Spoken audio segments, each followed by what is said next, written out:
Tyson, this is your conscience speaking. Can you hear me? Yeah. Please locate Jay's propane torch and return it to him. You guys, a couple of days ago, I posted a video that people really liked about incubating chicks here at the store so we can all kind of watch them grow and hatch and get things kicked off this chick season with an extra batch of chicks and kind of just get excited about what we're doing this year for the poultry season. I showed you the incubators that I had, and I said we were going to get started right away.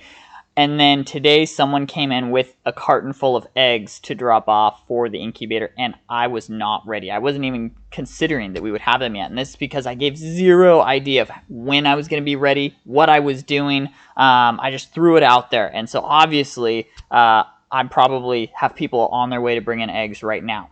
Wait, I'm almost ready. Let me show you what's going on with the incubator first so you can kind of get an idea for the timeline. All right, everybody shut up. I'm continuing my video about the incubators.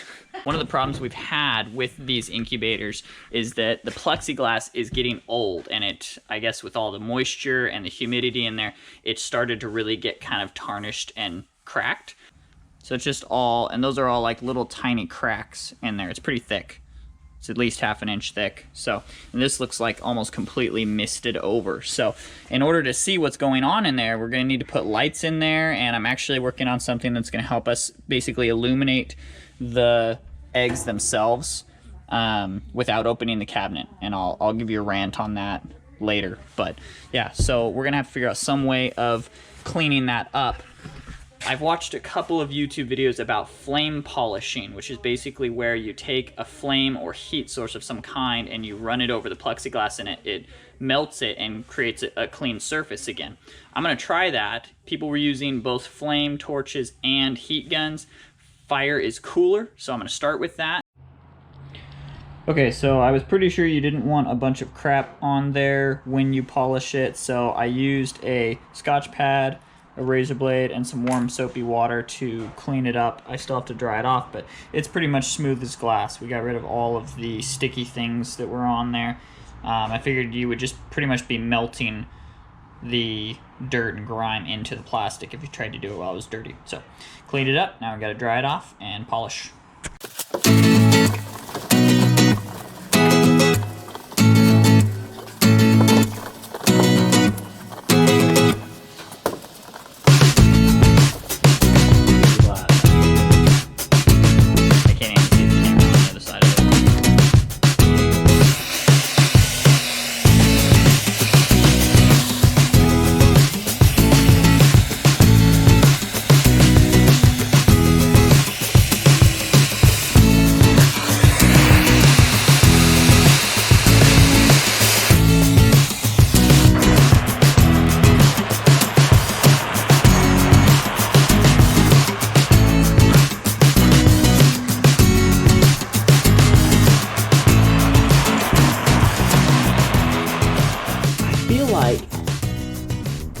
I'm supposed to hold it on there longer than I'm comfortable with, and pretty much right when it gets like a nice clear glassy finish, all these little bubbles start coming to the top.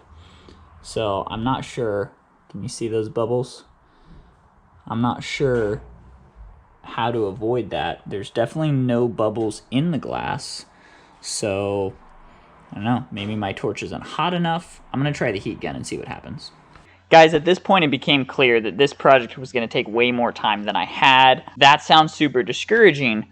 The good news that came with this though is that the glass on the actual incubator, the one that has the eggs for the majority of the time with the turners and stuff like that, that glass is fine, and that's the one that we need to use first. The one that I was working on was just for the hatcher, and that hatcher doesn't get used until the last few days. So I've got a little bit more time to work on that.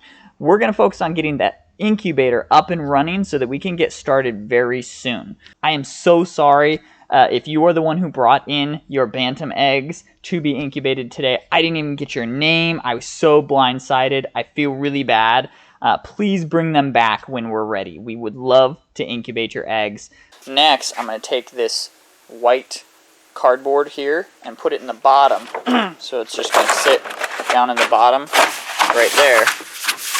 And then I'm going to put some lights along the edges here and here and here. Maybe just on two sides, I haven't decided yet.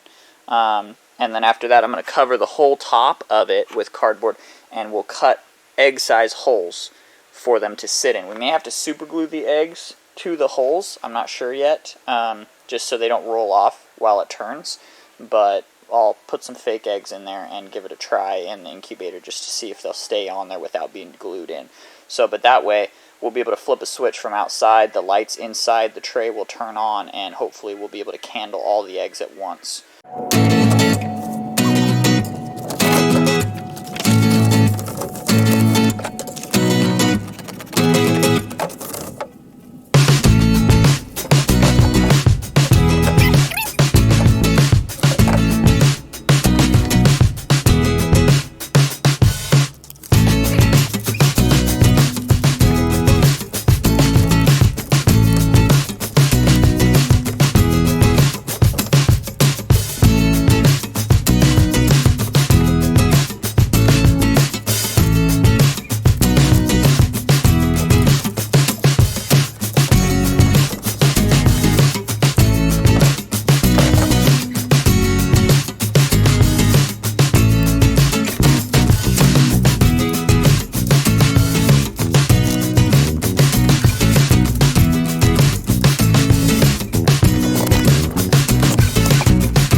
Okay, so here are the lights that I got.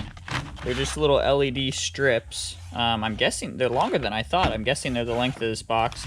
And I have a little 12-volt switch right here, and I've got a big 12-volt battery that I'll be putting inside the incubator. I take that back. I'm probably going to just run the wires inside. That sounds like a bad idea to put it inside a humid incubator. So I'll run the wires inside, and yeah, just wire these up. I'm going to put these inside the tray here around the edge. Let's see what these actually look like. Probably just glue them.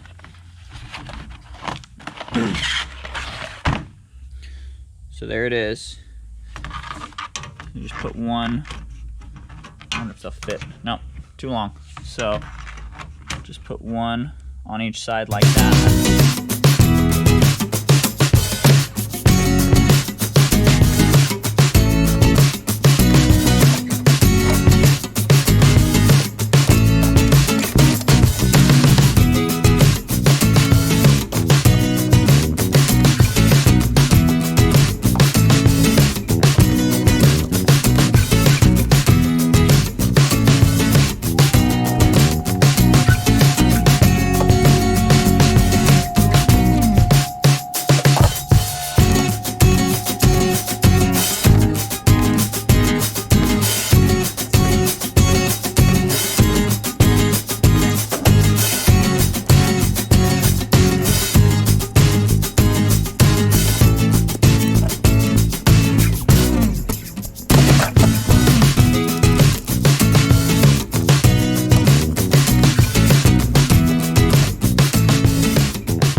So we will see if that's enough light. It looked really bright when they were just the strips and I was kind of holding them outside the frame here, but I don't know. It doesn't seem quite as bright now. So we will see. The ones in the corners definitely are going to need a little bit more light than that, I think. But we'll see. We'll finish this one first and see how it works, and then we can adjust on the other ones. Okay, so I wanted to end the video by giving you guys a rough idea of how this usually works and what the goal is. Usually you take an egg like this and cut the bottom portion of an egg carton off and put it into the trays, and you would just kind of line those up next to each other, and they would just hold the egg still while it turned. So that looks kind of like this. I haven't cut the bottom off, so you would cut this part off and you just line up a bunch of egg trays like that in the tray. So what I'm hoping to do is to cover the tray. Oh, where'd my piece of cardboard go? Here it is. Cover the tray and a piece of cardboard. It'll have to be kind of reinforced from underneath with holes in it. They're on the wrong side. Like so. And the eggs will sit here and shut off all light from the bottom and will hopefully illuminate the eggs when the switch is flipped so that we can see what's going on inside the eggs from outside the incubator. So this is not the piece of cardboard I'm going to use, and I'm also going to use a hole saw instead of a knife, so it'll be real precise holes for the eggs to fit into. But yeah, that's the idea. So. Okay guys, so you're up to date on where we're at with the incubator. We've got to light up all 4 trays, cover them, make sure that the sockets are the right size for the eggs. I'm going to post another update when we get to that point. Guys, if you like watching what happens behind the scenes here at the feed store, or if you want to watch what happens out at Fat Turnip Farms, please subscribe to our YouTube channel, Boys on the Farm, or you can just keep an eye on our Facebook page and watch right here.